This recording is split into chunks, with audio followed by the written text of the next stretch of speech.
मित्रों नमस्कार। आपका बहुत बहुत स्वागत है।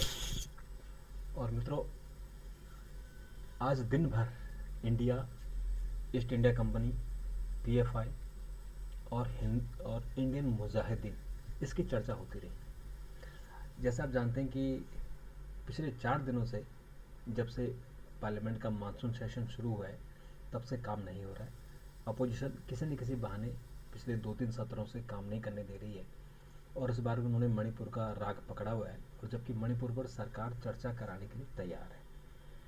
आज भी गृह मंत्री ने सदन में कहा कि आप चर्चा शुरू करो, शुक्रवार को भी कहा, लेकिन चर्चा कराने को तैयार नहीं है।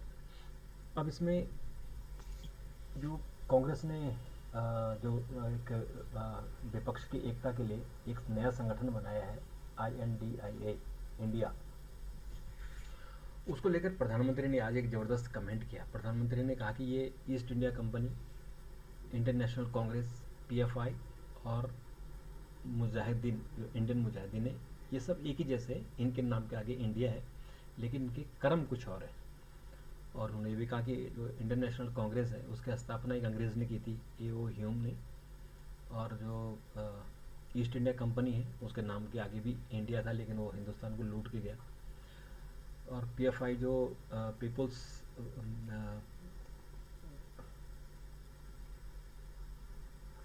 ये मुस्लिम संगठन है, पीएफआई, इसके नाम के आगे भी इंडिया है। और इंडियन मुजाहिदीन जो आतंकवादी संगठन है, इसके नाम भी इंडिया है। तो ये देश के खिलाफ काम करते हैं, तो उन्होंने सीधे सीधे इनको देश के खिलाफ, यानी देशद्रोह की श्रेणी में खड़ा कर दिया। और उसके बाद फिर अपोजिशन ने खूब हंगामा किया, पार्लियामेंट के अंदर, पार्लियामेंट के बाहर, महात्मा गांधी की मूर्ति के नीचे, और तमाम दिन भर इस पर आज चर्चा रही। और पार्लियामेंट नहीं चलना था, आज भी नहीं चली। और जो विपक्ष के नेता हैं राज्यसभा में, मल्लिकार्जुन खड़गे, उन्होंने कहा कि हम इम्फाल की बात कर रहे हैं, प्रधानमंत्री ईस्ट इंडिया कंपनी की बात कर रहे हैं। और अगर आपने ट्विटर पर देखा होगा, तो आज ये ईस्ट इंडिया कंपनी ट्विटर पर ट्रेंड कर रहा है।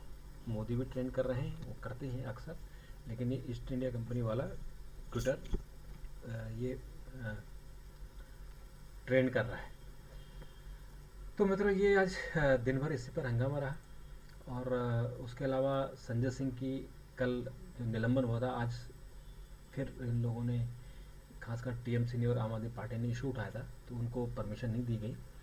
और अगर एक बार हाउस चलना शुरू हो जाए, तो तब अगर संजय सिंह माफ़ी मांगे, तो फिर उनका निलंबन वापस हो जाएगा। ऐसा ही ये रूटीन प्रोसेस है। और मित्रों, मोदी ने एक चीज़ और कही आज की जो भाजपा की संसदीय दल की बैठक थी, कि 2024 का चुनाव हम जीत रहे, और ये विपक्ष को अच्छी तरह पता है कि वो सरकार में नहीं आ रहे, इसलिए वो निराशा, हताश हैं, और वो इस तरह की हरकतें कर रहे हैं, हाउस नहीं चलने दे रहे। और उन्होंने बहुत ही कॉन्फिडेंटली कहा सांसदों से कि आप तैयार हो, 2014 में, 2024 में हम ही जीत रहे हैं, और हम थर्ड टर्म देश की जनता हमको दे रही है। आज दोनों तरफ से बड़ी कोशिश हुई, राज्यसभा के सभापति और लोकसभा के अध्यक्ष ओम बिरला की तरफ से। उन्होंने विपक्षी दलों को बुलाया और कहा कि आप संसद में काम करने दो, आपके जितने भी इशू हैं उस पर चर्चा होगी, लेकिन वो नहीं माने। उनका एक ही उद्देश्य है कि प्रधानमंत्री बयान दे। तो प्रधानमंत्री की बयान के मांग पर वो इस तरह के हंगामा काट रहे। मित्रों, मणिपुर में जैसा कि आपने देखा, कितना जातीय हिंसा हुई और कितने लोग मारे गए, 160 से अधिक लोग मारे गए, कई घर फूके गए, महिलाओं के साथ बलात्कार हुआ, निर्वस्त्र किए गए। आज उनके समर्थन में, यानी मणिपुर के दंगों के खिलाफ, मणिपुर के लोगों के प्रति अपनी सॉलिडरिटी, अपनी एकजुटता दिखाने के लिए मिजोरम में आज ज़बरदस्त प्रदर्शन हुआ। ऐसा लगा कि पूरा मिजोरम सड़कों पर उतर आया है। बहुत भयानक रैली हुई थी। इस तरह की रैलियों से कॉन्फिडेंस बिल्डिंग होती है, यानी दंगे नहीं होने चाहिए, कोई किसी को नहीं मारना चाहिए। तो ये बड़ा अच्छा काम किया मिजो लोगों ने, और उन्होंने अपनी एकजुटता मणिपुर के लोगों के प्रति दिखाई। हालांकि मिजोरम में कुछ लोगों ने वहाँ से मैते जो लड़कियाँ थी उनको भगाया था कल, और कहा था कि आप मिज़ोरम छोड़ दो। लेकिन ये आज बहुत अच्छा हुआ कि उन लोगों ने इस तरह की बातें की। तो मित्रों, आज अगर आपको याद हो, 2012 में बहुत चर्चित केस हुआ था, सनसनी केस था। एक एयर हॉस्टेस थे गीतिका, वो MDLR एयरलाइंस में, और उसके जो मालिक थे गोपाल कांडा, वो हरियाणा सरकार में मंत्री भी रहे। उन पर आरोप लगा था कि उन्होंने गीतिका को बंधक बना दिया अपने घर में, अशोक नगर वाले में, दिल्ली वाले में, और वो उसका टॉर्चर करते हैं उसे। तो उसने जो अपना सुसाइड कर दिया था, नोट लिखा, और उसमें उन्होंने गोपाल कांडा और उसकी जो मैनेजिंग डायरेक्टर थी अरुणा चड्ढा, इन दोनों का नाम लिया था। तो दोनों अरेस्ट हुए, 18 महीने जेल में रहे, बेल हुई, तब से मुकदमा चल रहा था। और अब राज एवेन्यू कोर्ट ने आज उनको बरी कर दिया दोनों को, और कहा कि जो अभियोजन पक्ष है, सरकारी पक्ष है, वो साबित नहीं कर पाया कि ये गोपाल कांडा इसके लिए जिम्मेदार है। मित्रों, ज्ञानवापी परिषद में सर्वे का मामला अब इलाहाबाद हाई कोर्ट में, जिन्हें प्रयागराज पहुंच गया है, इलाहाबाद में सुनवाई शुरू हो गई। सुप्रीम कोर्ट ने कहा था कि जो लोअर कोर्ट ने सर्वे का ऑर्डर किया हुआ है, तो वो उसका फैसला उच्च न्यायालय करेगा, हर बात के लिए सुप्रीम कोर्ट मत आया करो। और उन्होंने 26 तारीख तक इस पर स्टे दिया था। तो अब इस पर चर्चा शुरू हो गई है। तो ये तय करेंगे कि ज्ञानवापी मस्जिद के नीचे जो शिवलिंग है और माता की भी मूर्ति है वहाँ, तो उसको लेकर वो भी देखते हैं उसमें हाई कोर्ट क्या निर्णय देता है। मित्रों, एक और आज खुशखबरी है कि हमारा चंद्रयान लॉन्च किया गया था 14 जुलाई को। आज वो अपनी कक्षा जो पृथ्वी के वो चक्कर काट रहा है, उसकी दूसरी कक्षा में पहुंच गया। यानी अब वो एक कक्षा को छोड़ के जो चक्कर लगा रहा था, अब वो दूसरी चक्कर में पहुंचेगा, ऐसे तीसरी चक्कर में पहुंचेगा, और फिर ऐसे पहुंचते पहुंचते वो चंद्रमा के चक्कर में, चंद्रमा के जो अक्षांश है उस वहाँ पहुंच जाएगा। और फिर 23 को 23 अगस्त को वो चांद पर उतरेगा। तो एज पर जो प्रोग्राम है, टाइम टेबल है,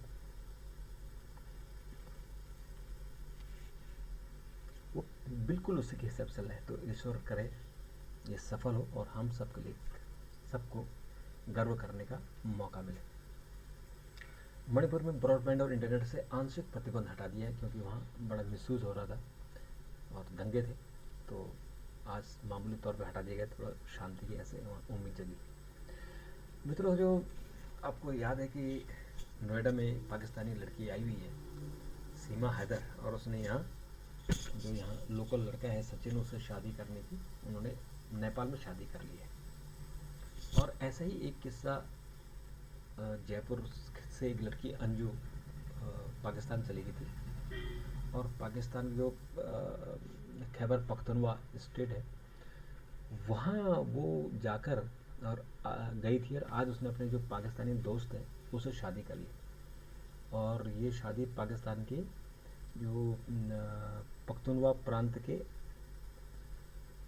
अपर दौर जिला में एक पाकिस्तानी दोस्त नसरुल्लाह, ये कमाल की बात है कि जो नसरुल्लाह है ये 29 साल का है, और जो अंजू है वो 34 साल की। अंजू के 2 बच्चे, वो ये जयपुर छोड़ के चली गई। और उसने जो आज एक जो कोर्ट है, जिला सत्र न्यायाधीश की स्थानीय अदालत में इन दोनों ने शादी कर ली, और फिर उन्होंने फ़ोटो भी खिंचाई। और चूँकि खैबर पख्तूनख्वा जो अफ़गानिस्तान से लगा हुआ इलाका है, पहाड़ी इलाका है, वहाँ नॉर्मली पठान लोग रहते हैं, तो बड़ी खूबसूरत जगह है। तो वहाँ उन्होंने बड़ी फ़ोटो खिंचा के डाली है। तो देखते हैं शादी कितने दिन चलती है। और कर्नल की मानद रैंक से नवाजे गए प्रोफेसर वर्मा, जो आईपी यूनिवर्सिटी के वाइस चांसलर हैं, उनको कर्नल बना दिया गया है। और मित्रों, इसके अलावा जो कुछ और खबरें हैं, अ, मौत की सज़ा का तरीका बदलने के लिए एक समिति बनाने की बात हुई है। अटॉर्नी जनरल आर वेंकट रमणी ने देश में मृत्युदंड पाने वाले दोषियों की सज़ा को लटकाकर सज़ा देने के मौजूदा तरीके की समीक्षा के लिए एक समिति गठित करने का निर्णय लिया है और उच्चतम न्यायालय ने मंगलवार को उन्होंने एक जानकारी दी है। तो अब इसमें सुप्रीम कोर्ट क्या डिसीजन लेता है, क्योंकि किसी को लटकाना, तड़पाना, ये इसको हालांकि मौत की सज़ा देना ही गलत है, क्योंकि अगर आपने किसी को मौत की सज़ा दे दी तो उसने जो जो उसने अपराध किया है उस अपराध की उसे जो दर्द है वो होगा ही नहीं। मौत तो एक बार मर गया खत छुट्टी होगी। अगर उसको सज़ा दी जाए, दंड दिया जाए, ज़िंदगी भर जेल में रखा जाए, ज़िंदगी भर उससे काम कराया जाए, तो तब उसको एहसास होगा कि उसने गलत काम किया था। तो मित्रों, मणिपुर की हिंसा और सिमी पे तत्काल सुनवाई से सुप्रीम कोर्ट ने अन्याय किया है। मित्रों, एक बड़ा डेवलपमेंट है कि मायावती ने कहा कि राज्यों के चुनाव के बाद सरकार में शामिल होने का फैसला करेगी। बहुजन समाज पार्टी की जो नेता हैं मायावती, उन्होंने कहा कि पार्टी राजस्थान, छत्तीसगढ़, मध्य प्रदेश, तेलंगाना जैसे राज्यों में होने वाले विधानसभा चुनाव के बाद सरकारों में शामिल होने के बारे में निर्णय लेगी। अभी तक बसपा का रुख रहा था कि शामिल नहीं होगी। उत्तर प्रदेश में गठबंधन जरूर हुए करके, जैसे भाजपा से हुआ था, फिर समाजवादी पार्टी से हुआ था। तो अब उसका कहना है कि जो बाकी अगर कहीं सरकार बनती है और कहीं 2-4 सीटों का फर्क पड़ता है, तो और वहाँ बीएसपी की 2-4 सीट आ ही जाती है, अगर उनके कारण सरकार बनती हो, तो अभी तक ये सरकार में शामिल नहीं होते थे, लेकिन अब ये सरकार में शामिल होंगे। तो ये बड़ा अच्छा जेस्टर है और ये आप समझिए कि ये नई राजनीति।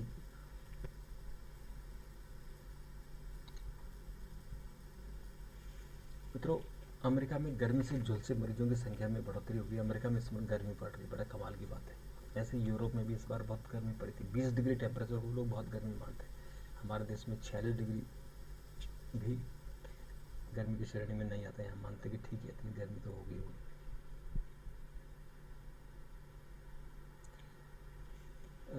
जो अंजू के पाकिस्तान जाने से उसके ससुराल खरगपुरा के गांव के लोग बहुत दुखी हैं।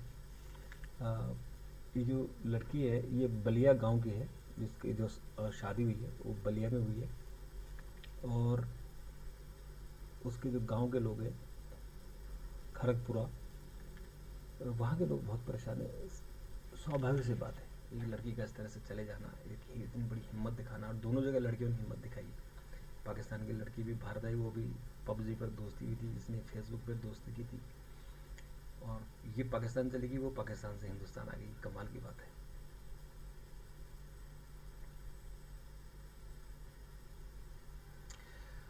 हरमनप्रीत एशियाड के शुरुआती मैचों में नहीं खेलेगी, प्रतिबंध लग गया है। तो ये बड़ा दुखद है। स्टार प्लेयर है हमारी, और इसने बांग्लादेश में आउट होने पर स्टंप पर मारा था बल्ला, तो इसे प्रतिबंध लग गया। और इसको अब भारत अंतर्राष्ट्रीय क्रिकेट परिषद है, इसने भारतीय महिला टीम की कप्तान हरमनप्रीत कौर को बांग्लादेश के खिलाफ तीसरे मैच के दौरान उसके अभद्र व्यवहार के लिए मंगलवार को 2 मैचों के लिए प्रतिबंध लगा दिया। तो 2 मैच नहीं खेलेगी, उसके बाद खेलेगी। पर हाँ, खेल में सबसे ज़्यादा अनुशासन की ज़रूरत है। खेल में इतनी कुश्तियाँ होती हैं, बॉक्सिंग होती है, इतनी मार काट मचती है, लेकिन रेफरी ने एक बार सीटी मारी तो आपको तुरंत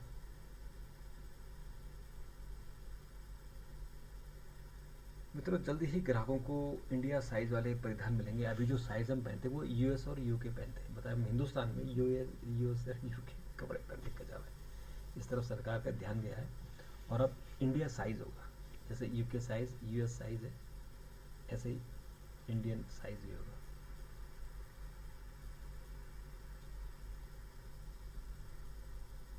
तो मित्रों, आज के लिए इतना ही। कल फिर आपसे मुलाकात करेंगे, और अगर आपके कोई सुझाव हो तो ज़रूर दीजिएगा। तब तक के लिए नमस्कार, थैंक यू, धन्यवाद।